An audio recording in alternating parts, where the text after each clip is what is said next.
I say fuck it when I feel it, cause no one's keeping time. I do what I want within my mind.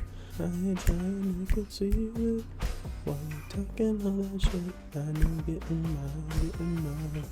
Alright, hello y'all, it's me again. So with this video, I'm going to be going over my experience with the BLACKPINK Born Pink tour, and overall just talking about like my experience, like lining up for the concert, going to the concert, my thoughts right after, and my thoughts a few weeks after. So let's get right into it. So first off, I got into BLACKPINK around 2020 near COVID when I listened to new and upcoming tracks such as Kill This Love and Boombayah after discovering songs like this on dancing games such as Just Dance or Just in general. And after that, everything just went downhill for me. I got really into their music. I started watching Strange Little Edits, but not too many. And I just really liked their sound. I liked their dynamic. I thought they were really funny. They're all individually unique. And there's 4 of them, so I don't have to memorize 8 members' names or freaking 12 members' names, you know, stuff like that. Not that I'm not into that other stuff, but it's just different, you know? They've always felt different to me, and I feel like that's the reason why I really got into them when it was harder for me to get into other groups. So that being said, when the new Born Pink tour was announced, I was on that shit like water and rice. I needed to go to this concert. I saved up the entire summer, about a pretty large sum just for the trip. And yeah, and the experience getting the tickets was crazy. So I'm going to go into that real quick because I want to continue talking about the experience. Buying the tickets was nuts because there were multiple pre-sales. There was a member pre-sale, which you pay like $25 to become an official BLACKPINK member. That was stupid because no one, I think 50% of the people who signed up for that shit actually got their pre-sale code. So I was stressed out like, okay, maybe this just isn't the year for me to see BLACKPINK. And then anxiety started rising when I heard rumors that this might be their last concert. So in my head, I was thinking, I'll just do like a resale. I'll figure it out. I always do. And then it was announced on this like sheet right here, like when all the pre-sales were going to be. There's going to be a general pre-sale, and they were adding a show to Los Angeles, and it was on a weekend. And that weekend wasn't too inconvenient with my school time. At the time, I didn't know it would fall into Thanksgiving break, which all worked out perfectly. So that being said, I got my tickets for LAX. I contacted a cousin who lives in Los Angeles. All I had to really pay for was everything in LA. So like walking around, going to the movie theater, stuff like that. My plane ticket, round trip, and my BLACKPINK ticket. And once I got that ticket, I was really relieved that I had floor seats. I was excited that I was one of the few people being that close to them.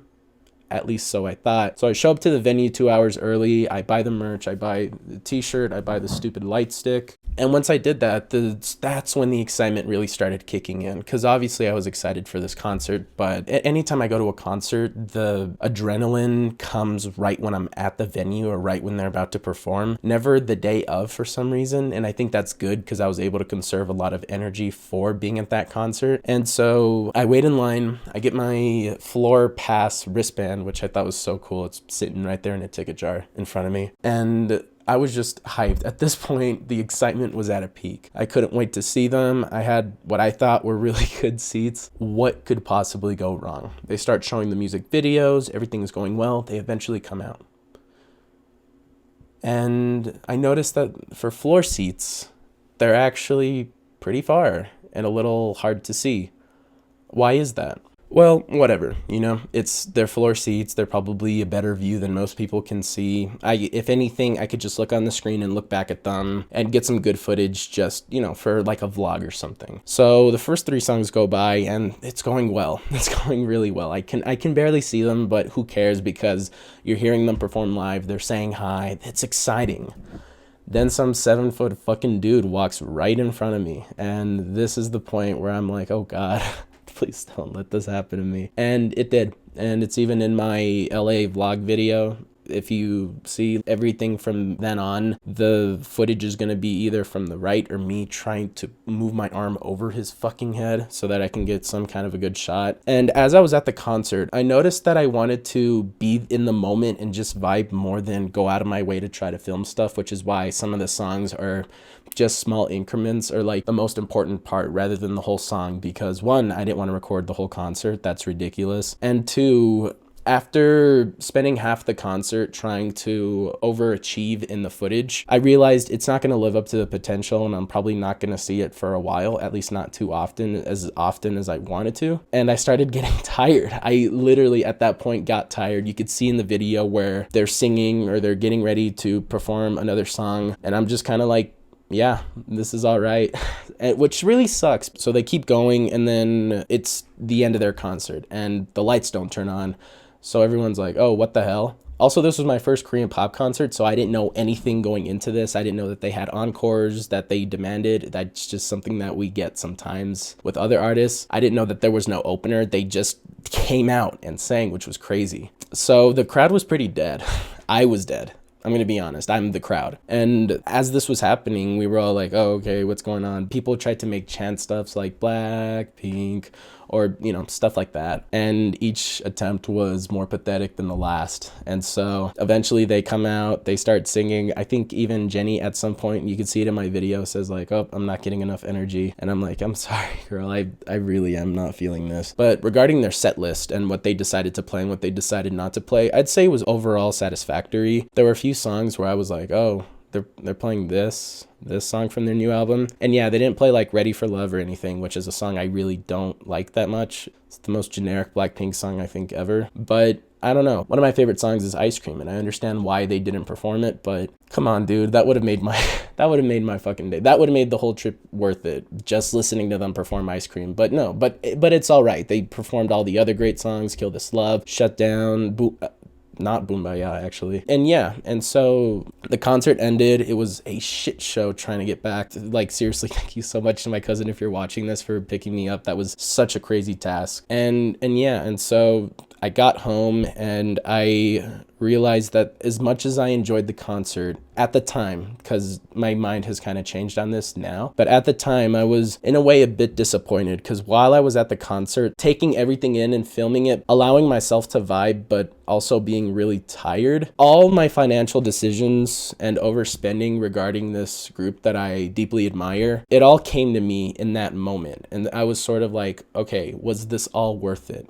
What was the point? I bought the stupid light stick. I bought the shirt. I bought their album when it came out. I bought the Born Pink like CD pack, which I still think is cool. I have a poster of them. I have one of their masks that I got back in like 2020. I have the album vinyl on vinyl. Like I've spent a pretty good sum on this group, and YG Entertainment, their production company, is known to make really bad financial decisions and literally steal money from tours. So in my mind, I'm like, am I even at the end of the day helping them financially? What am I doing financially that's gonna benefit them? And it was in that moment, realizing the hassle of getting the tickets and buying all this stuff, that I sort of realized that not being able to see them and my whole life watching them behind a screen, whether it be on a TV or a phone or a tablet, with their Coachella performance, with their The Show performance from 2020, from, you know, just all these different performances, watching the movie in theaters, which was basically those two performances mixed with the 2018 Soul DVD, was it all worth it? And it really messed with me at the time, because this is a group that I've loved and highly admired, and I was so excited to go watch their concert, and I fell into like a momentary depression just for like a few hours. But I was really sad and bummed out that the experience wasn't all that it just met expectations but never exceeded. And after giving it some thought and coming back and really thinking about it and looking back at the footage, I still think it was a lot of fun. I don't know if I would have paid as much as I did for the tickets as I did, but if I didn't go to this concert, I would have regretted it for the rest of my life. I still don't know if this is going to be their last concert. If so, you know, what a way to go out. But it was clear that even just watching the show, they felt a little underprepared. It just feels like YG Entertainment, after thinking about their greedy business tactics, how much I spent on everything just for this one album rollout, and thinking of whether or not they're even gonna make any of this money, really fucked with me. And in that sense, I still don't know if it's worth it or not, but just being able to see them live and perform and do stuff like this was really cool. Again, since that day in 2020 when I watched their Light Up the Sky documentary and realized, oh wow, they have a lot to them. I sort of like fell in love with them as a group and individually. I saw their importance and value that they brought to the group. I think so. I think it's overall worth it. And now when people ask me what I thought, I say it was a good experience. I don't say it was amazing. I don't say it was fine like I did right after I left it. And yeah, what a strange thing to go through. Again, they've meant so much to me for the past 2 years now, maybe close to 2.5 at this point. But yeah, it's still Blackpink at the end of the day. I still think they're great. And if this is the last album that they do and they all, break up and do stuff individually, at least I can say I was there to view their farewell tour. It's the FOMO that came into everything. And once I was there, I realized that the situation could have been better, but it could have been a lot worse. I could have not gotten that ticket. I could have not gone at all. I could have not had the experience that I had. And it's better to go and be somewhat disappointed than to not go and regret it for the rest of your life. And I went. I crossed that off the bucket list. Blackpink didn't come to my area. I had to go to an area to see them, but who's complaining? I mean, I am, but it was a good experience nonetheless. That's really all I have to say about it. That's just my experience. Again, people might have had better experiences. People might have had worse experiences. People might feel the exact same way as I do. And if so, let me know, because this is just some dude on the internet's opinion. Don't let this piss you off too much. And yeah, that being said, fuck the army. What, like in the future when I become a successful director, BTS stans are still gonna prevail and fuck me up. This has nothing to do with BTS though. This is all about my girls in my area, Blackpink. But yeah, that's all I really have to say. I know it wasn't a lot. I didn't do too much editing. I didn't put background music to this. I just wanted to sit here and chat with y'all. So again, let me know what you think. If you agree or disagree, if you went, if you didn't, if so, what did you think? If not, did you want to go? That sort of stuff. But yeah, that being said, stay safe, stay awesome, and go to a concert. Peace. Dude, I'm tired. It's like 9 in the morning. You could see it's still dark outside. Oh shit. Yeah. Yep.